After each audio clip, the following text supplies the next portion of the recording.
Welcome to the Dean of Students presentation. If you have questions, please put them in the chat or in the Q&A. And Allison and Kimberly, you can get started. All right. Well, thank you everyone for joining us today. I'm Kimberly Scott, Associate Dean of Students in the Dean of Students office. And Allison, if you want to introduce yourself. Hi, everyone. I'm Allison Gillis, pronouns she, her, hers. I'm the Assistant Dean of Students.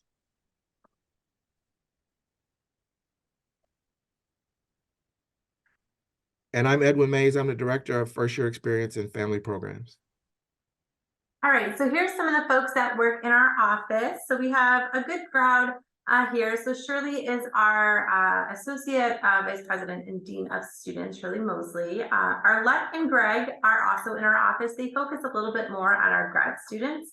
And then myself and Allison, we work with our undergraduate students directly. We do split them up by alphabet. I have the first half, which ends at L, and then Allison has M through Z. However, we really do work with all students and kind of just rotate things as they come up. Here's a little bit about our office. So our mission, we really serve an advocacy role for all students. So even though, like Kim said, we are split up based upon last name and status if they're grad or undergrad, we really do advocate for all students and step in where it's needed. We assist students, parents, faculty, and staff with all matters related to student life and academic success, and really focus on providing holistic support and resources to help students overcome challenges in their academic journey. So about our office, we have a few offices that report up to us. So we oversee the Disability Resources, Flora Stone Mather Center for Women, International Student Resources and Engagement, Lesbian, Gay, Bisexual, Transgender Center, Office of Accommodated Testing and Services, Office of Multicultural Affairs, Office of Student Conduct and Community Standards, and the Interreligious Council. We also manage several university policies that assist in keeping students safe and providing resources for students in need. So this is just kind of an overview of some of the things that our office does. So we really work to help support students.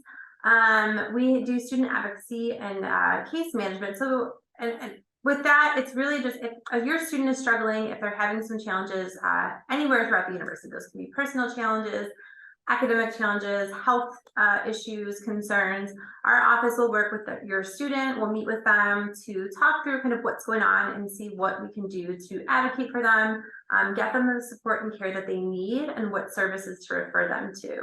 We also have care management, which is when a student is, usually it's generally when a student is hospitalized. It's also for very high risk or high concern for students. And so any student who, for example, is admitted to the hospital will have a care management meeting after their hospitalization. So say the student has missed a week of classes and they haven't been feeling well, we will work to kind of advocate for them here on campus while they're in the hospital, notify their advisor, let them know, and then also kind of set up that meeting. So when they're discharged from the hospital, we can meet, we can talk, and we can make sure that they have a holistic view of support. So it's our office, our health services, and then they usually their four-year advisor as well.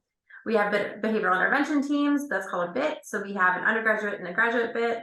Allison and myself oversee the undergraduate BIT, and that's a chance for us to meet. There's about 15 to 20 offices that meet every Monday, and we talk through any student concerns. It's a chance for us to really hash out how students are doing. If a student is concerned, we're able to connect with other offices to see if there's issues or concerns with students there. And then every student who comes up in the BIT also has an action plan. And so that action plan is just based on what needs to happen next and who the best person to support them is.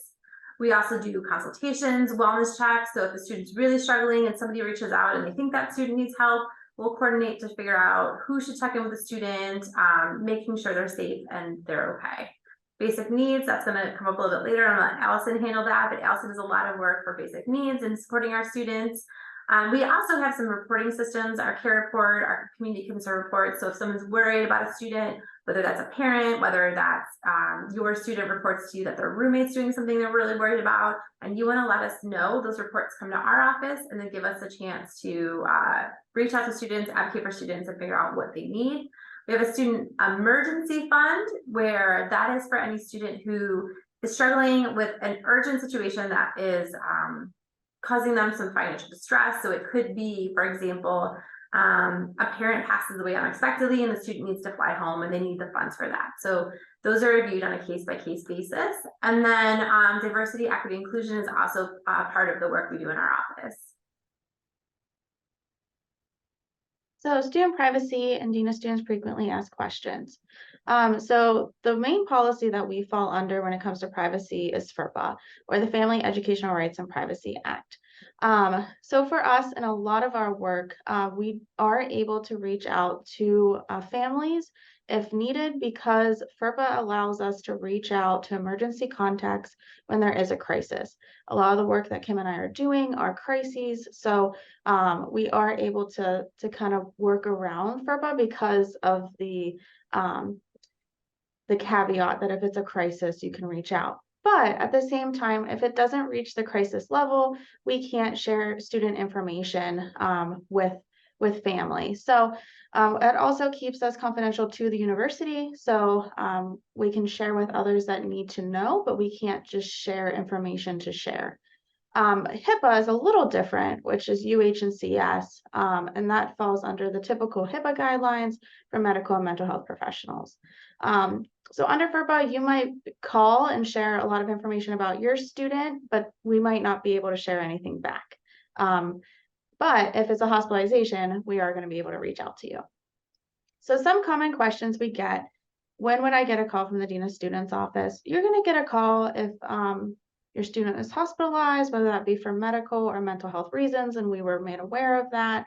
Or if your student's really, really struggling and we think it reaches the threshold of a crisis and it's time for parents to be involved.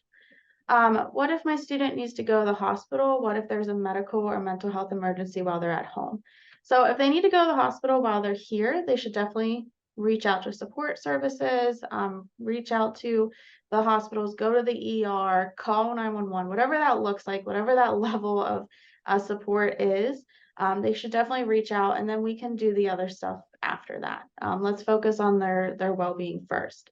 If they're at home and they're having an emergency, again, they should focus on their well-being.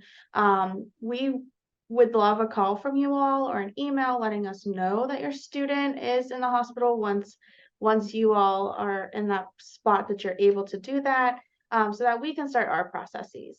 We can let their 4-year advisor know that they are hospitalized, and that can start our process with faculty notification, so they can have their absences verified, and also our care management processes too. How does DOS staff work with undergraduate advising support and faculty to support and advocate for students' personal and academic needs? So I talked a little bit about this in the last one. So once we're notified that a student is hospitalized, we will reach out to their undergraduate advisor or their 4-year advisor in the undergraduate advising support office and let them know. We let them know that they were hospitalized, and if we have a discharge date, we'll provide that. If we don't, we'll say we don't know the discharge date at this time. We don't really give additional information on that. We just share what needs to be known. And then from there, the advisor reaches out to their faculty. Again, faculty aren't told as to why the hospitalization occurred, just that their absence is verified. And then when they come back, we will have that care management meeting with them, which includes their undergraduate advisor and UH and CS. And that way we can talk about the academic side of it and really create a good game plan for them to return to campus, or if they're going to need to withdraw or take some time away, we can talk about that as well.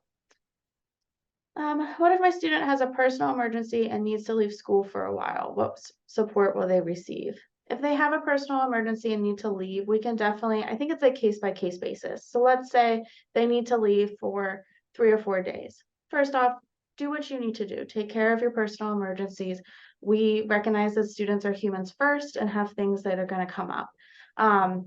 Let us know, and if they're doing really well in classes already, we could probably talk with faculty and create some sort of game plan.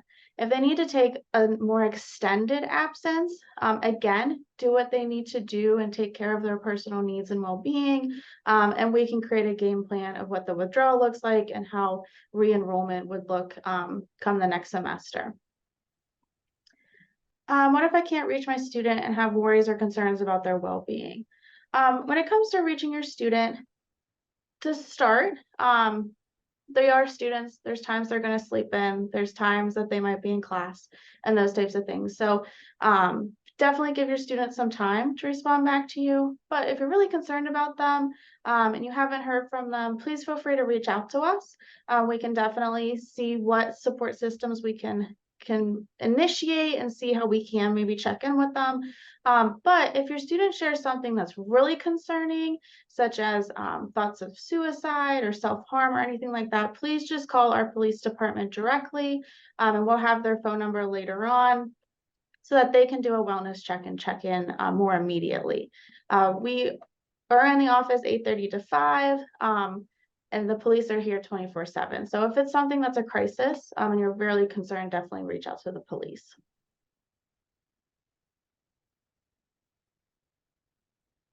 So as Allison mentioned here, if your student reports that they are in a serious situation, or a friend or a peer is in a serious situation, and as she mentioned, that could be a mental health crisis, somebody's feeling suicidal, somebody is making threats against somebody else, we encourage you to report that to our public safety. It's the 216-368-3333 number that's listed right there.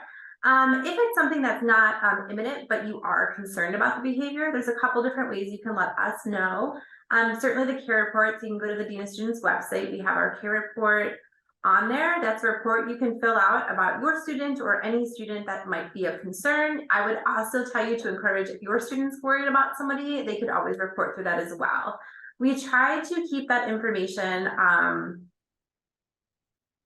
who reported that information, I guess, as private as possible. So if your student tells you something and you report that, a lot of times parents will reach out to us and they'll ask us not to share or to tell them their student that they called us and let us know. We will do our best to do that. However, knowing with the caveat that if your student is the only person who knows, or you're the only one who knows, they're probably going to figure out who let us know. And that's okay, because their safety and their friends and peer safety is far more important than that. So we really encourage you can fill out the care report. You can also, during business hours, call our office, the 216-368-1527 number, and reach one of us and let us know what's going on. Or we can sometimes give advice. Sometimes parents, faculty and staff call us because they're just not sure what to do, or something just doesn't feel right.